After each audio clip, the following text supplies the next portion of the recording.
tonight our live is about beauty and modesty. And I'd like to jump right into the conversation. You know, both of you are in the field of making Jewish women, and I'm sure you have non-Jewish clients too, correct? Yes. You're not only in the Orthodox world, but, you know, making women look their best.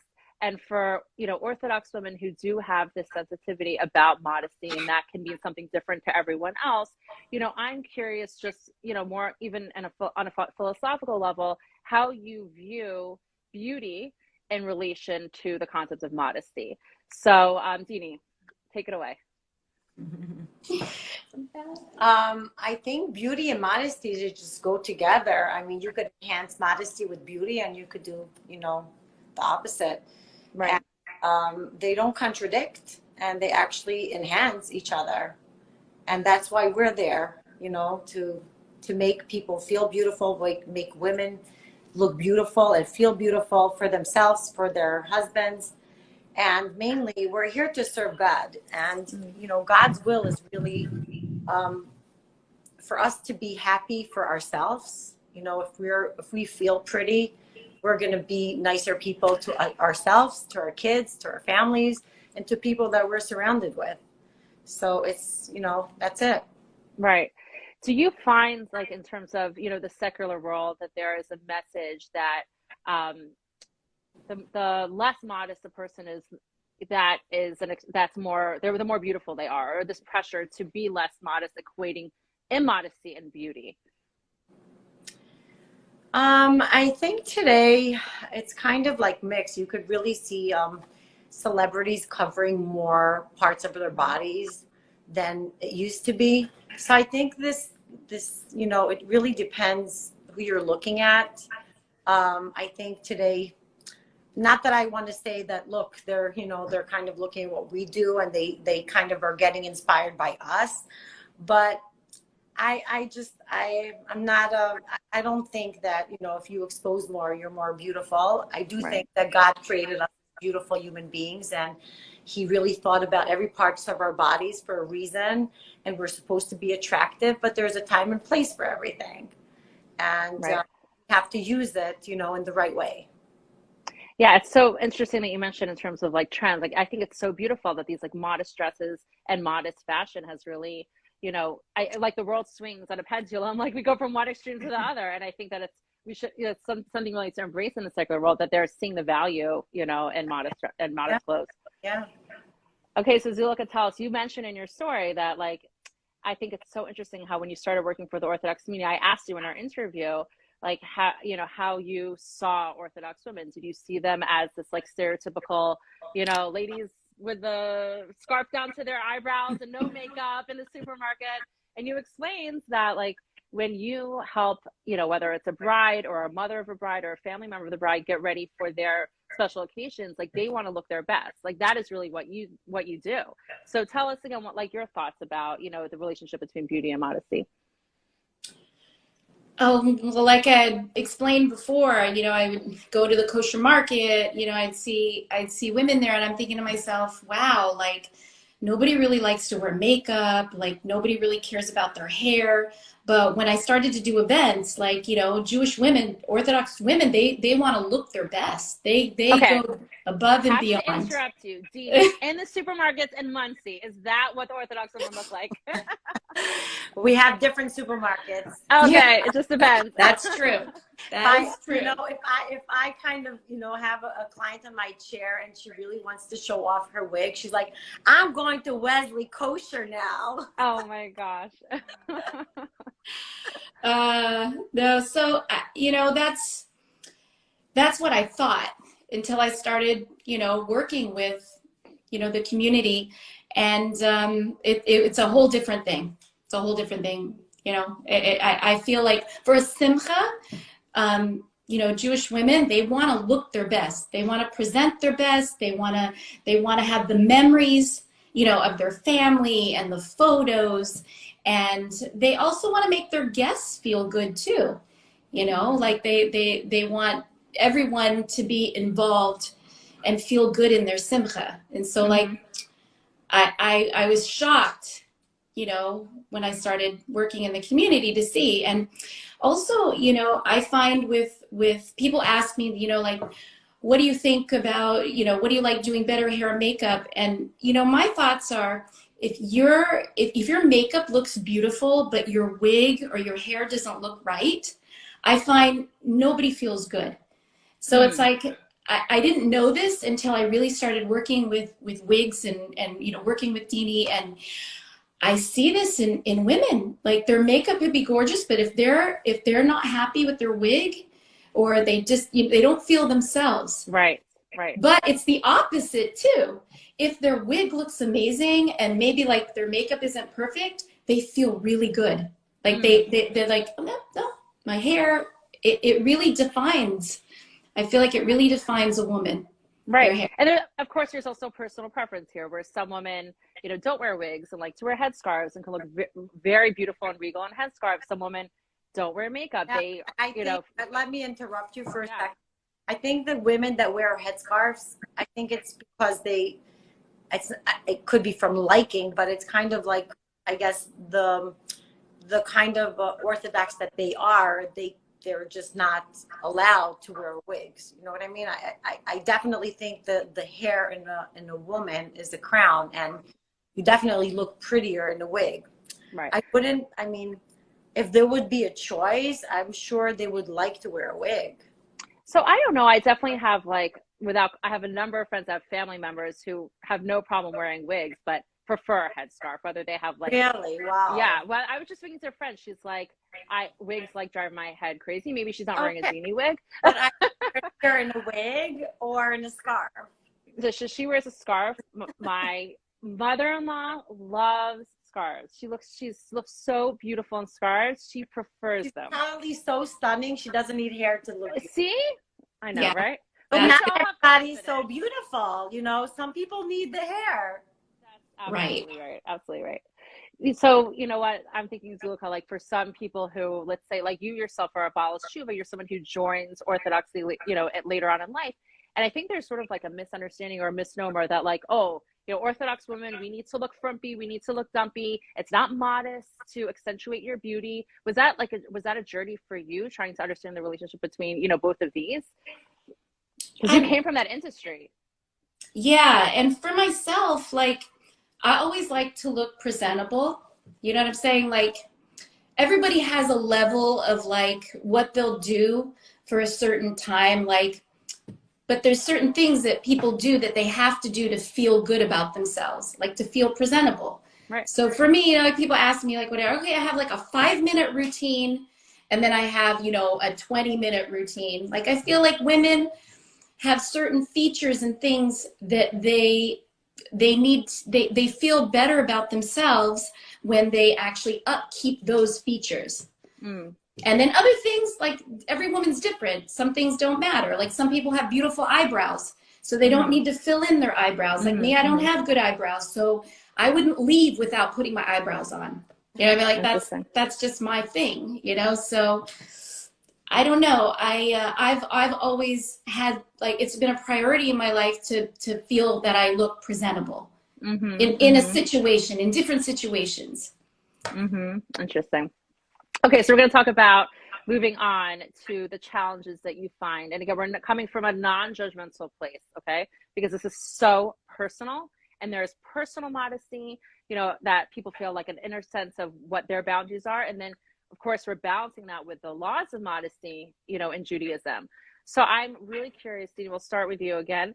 Tell us, what challenges, you work with a lot of women, what challenges do you feel that Orthodox women are facing and like striking this balance, and what areas in generalizations are we getting it right?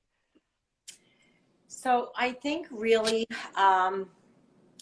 every person is very unique, and I feel like a lot of people, some people, it's totally not important for them to express their uniqueness. But for me, I think that it is very difficult to express your uniqueness if you're in a certain box and you have to do things a certain way. And I think that's a challenge, especially with the way you dress.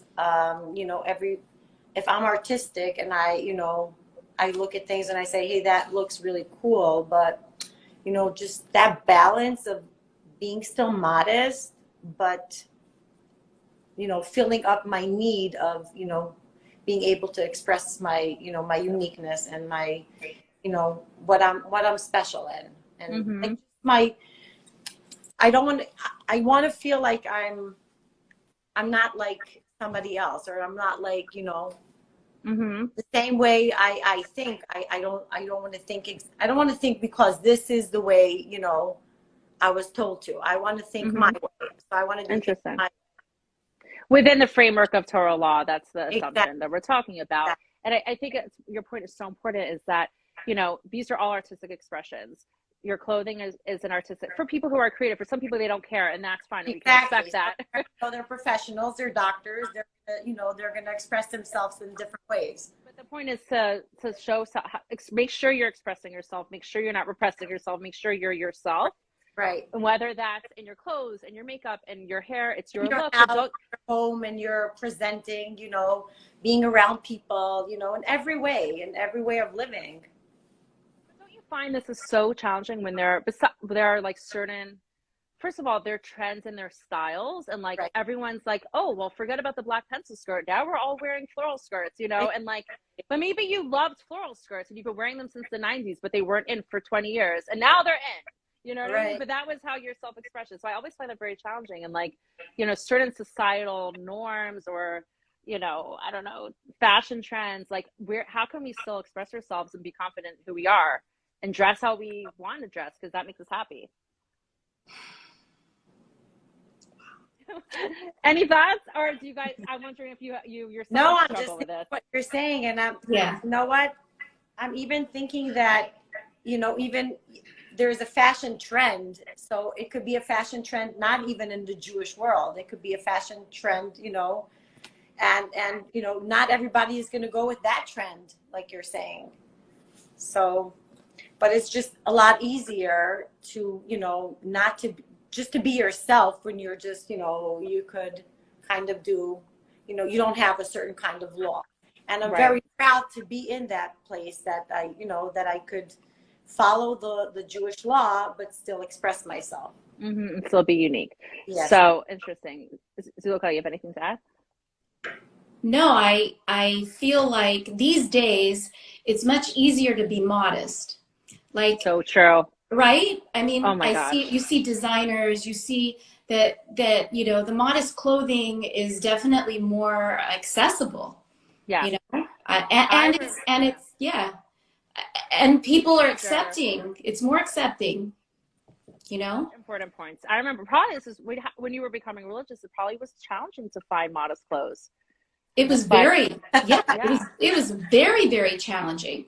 Extremely challenging, you know? But these days it's not. I mean, I remember as a teenager, like 3/4 length sleeves did not exist. You know, I'm not talking about from brands. I'm talking about like now you really could go anywhere and you could find all different length sleeves. Right. I love what you said. It's also so important that like there's just a much more inclusive vibe to the world. So like, okay, you're wearing your headscarf, no one's batting an eyelash, for example, or you're wearing your long skirt. It's just, it's a great time to dress modestly. You know, I think that's a really good point. Yeah. Well, I find like in LA, like I remember when I first wore a wig and I was in the parking lot of Whole Foods and I'm looking at it in my rearview mirror. And back then the wigs they were really like, they were thick, they were whatever. And I'm like, everybody's going to see me. Yeah. Everybody's going to stare at me. Nobody looked. Not one person looked. And here I felt so conscious of wearing a wig, but nobody cared. It's like here in LA, you can walk around with your wig head, you know, head on a wig, you'll be on, nobody cares. You know, people go around with mohawks, they go around like, especially in LA. I've realized that like nobody really cares anymore. So I can be who I want to be. I can express myself and not worry about what if everybody's looking at me, which I felt like I used to, like it used to be something to worry about. So I don't know. And maybe it's an LA thing. Maybe, you know, anything kind of goes. Helpful and more liberal. Absolutely. Okay, but let's talk about what's hard, because you know, certainly as we mentioned before with, you know, secular messaging in terms of what the secular world defines as beautiful, that I think can really impact our mindset in terms of dressing modestly, where I think many women may find it difficult to, you know, they not just, oh, it's hot in the summertime and I want to wear a pair of shorts type of things could be practical, but also many women, I'd imagine, I mean, I'd like to hear your points. Like women may find dressing modestly difficult because they may be equating beauty with what the secular world is telling them is beautiful. And now that I have to cover myself up, is this something that you've seen or you think is challenging for Orthodox women? Are you asking me or Zola? Yeah. Whoever wants to go next. So, Dini, go ahead. It's very interesting because I'm from birth. Uh-huh. And I have a daughter-in-law that's not.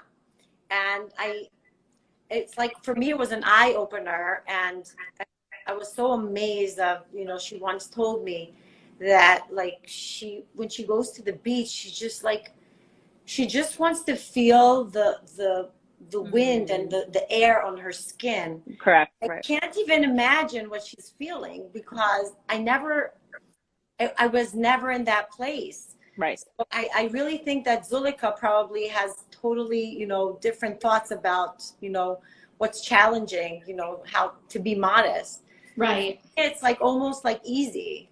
I have a harder time growing up, you know, as a teenager when I couldn't really understand and why. And, you know, once I got married, I kind of understood, you know, the whole drill. But I for sure don't have experiences that people that were not, you know, kind of like brought up like that. Right. Yeah. I just think the more I learned, the more I accepted things. But I did it very slowly, you know.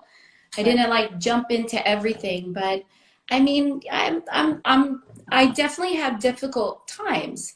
You know, I want to be in my flip-flops. Like covering my legs is very, very difficult for me. And that's just, but I do it. I do it because I've learned and I know that there is bracha in it. And I do it, but it's tough. It's really, really tough for me. And I just want to shout out, there are different customs for our listeners who may not be familiar with, you know, sandals or no sandals and stockings or no stockings. So there's different variations in that. Right. But I would just like to say, like, when I see a woman who's like a very beautiful woman who's dressed modestly, in my mind, to me, there's like nothing more beautiful than that. You know, like it exudes a confidence that she does not need to show off, you know, her body to to show that she's beautiful. And I think that mystique and confidence surrounding a modest woman, they got it right, you know? I think the connection between people are much stronger and more real when they're not exposed because, you know, you're connecting to their soul and not to their exterior. Yeah. And, that's beautiful. Yeah. Yeah. There's no distraction, like visual distraction. It's more, you can be more intrigued by what they have to say, you know, the person within them. Right. You know what I'm saying? Opposed to being the distraction and then coming up with conclusions of the person. Do you know what I mean? Like you see somebody and you're like, oh, well, she, you know, you not judgmental in a sense, but you come up with a conclusion. But when you see somebody who's modest and she just looks confident, you want to know more about that person. Interesting. It's so funny. I'm like comparing the world that I grew up in to today. And I remember at some point, well, I didn't have, when we were first married, like there was no like now we have internet and I can like pretty much watch TV on my laptop. When we were first married, we didn't have a television. Like it wasn't, you know, we were more sheltered. And I remember like first after a number of years seeing the news and seeing newscasters, how they changed from like the 80s and 90s, you know, wearing suits and blazers and, you know, very like modest and professional hairstyles. And then it's like these newscasters look like they were like runway models. I'm like, what happened? Like, why is that? Like, when did that become a look? And I'm not to, and again, denigrate like if a woman, you know, feels beautiful this way, or this is how the styles have changed. But like, I think it's really interesting. Like there was always a look of professionalism in certain fields that had an aura of modesty to it. You know, you don't cover, you don't show so much on the screen when you're a newscaster. You know, you need to look professional. And the world has changed because so much. The news, they're smart because they want you to listen to what they're saying. They want you to be influenced by what they're saying, not the way they look.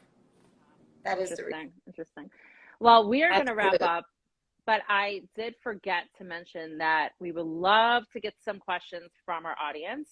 So if you look at the bottom of your phone, there's a little question mark and a little circle. And if you have any questions for Zulica or Dini, I didn't warn them in advance. You did Now's your chance. Yikes. Well, you have a beautiful comment, Zulica. You're so special and beautiful inside and out. But isn't that the essence here? We're talking about inside and out. You know, this is the point. Yeah. So if you have any questions, you can put it down below. It's really funny. I am getting a live stream of WhatsApp messages in response to this live. My mother-in-law is texting me that she's famous now. So cute. It's hysterical. That's so nice. It's your last chance for questions. Zulica or Dini? I really think I feel like we've really addressed everything that I wanted to talk about. But I guess we'll wrap up just with one more thing that we have touched on, but this idea now, you know, it always used to be like the secular world, like the attitude is like, if you've got it, flaunt it. I think things have slightly changed where now it's not like you have to get it or have it to flaunt it. Whatever you are, flaunt it. You know, it doesn't matter what size, it doesn't matter what shape. There is no, you know, any more classic textbook definition of this is beautiful. Everybody is beautiful. And there is something so beautiful to that. There's so much more body acceptance. And it's very generally a healthy attitude that, you know, we're not all so pressured that you have to be XYZ size or whatever to embrace your body. But nonetheless, Jewish law teaches that you don't show everything, you know, and there's strict laws about how much we're exposing to the outside world, that it's not for public consumption. So yeah, I'm so curious as we wrap up, you know, does covering this body like enhance or detract from one's feeling of beautiful? As we mentioned before, there's just so much messages outside about, you know, embracing our bodies and feeling good about it and not feeling afraid or bad to show it off. I think the bodies are just beautiful with any shape and size. Right. I just think there's a time and place to expose it. Yeah. You know, when there's a time that you could expose it, and to the people that are, you know, supposed to expose it. And that's for sure, you should not be ashamed of your body. So it's like this word discretion, which I think is so missing from like the outside culture. It's having discretion that this is something that's precious and it's valuable. Just because I'm not showing it doesn't mean that it's not beautiful or valuable. Because it's valuable, we cover it. Right. I heard something really beautiful, that Hashem created women to be beautiful, to have beautiful bodies. Exactly. Like really, we are that's really what we're meant to be perceived at. But like Dini said, it needs to be exposed in the right time and place and for your husband. But because we are being modest, it's also a protection, because, you know, because we're seen as being, you know, beautiful beings in a sense, the body.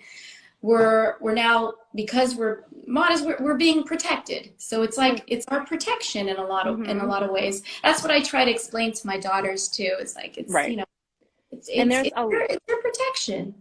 There is a lot of beautiful, beautiful Torah to learn and insights to learn about modesty and about the reasons for all of this. It's not like, oh, these are just laws that we blindly follow and we have no autonomy and we have no choice. That there's just so much to appreciate and to connect to on a personal level. It's really important to keep that in mind. That we have to, you know, give over to our kids, to our girls, is really that they're so beautiful.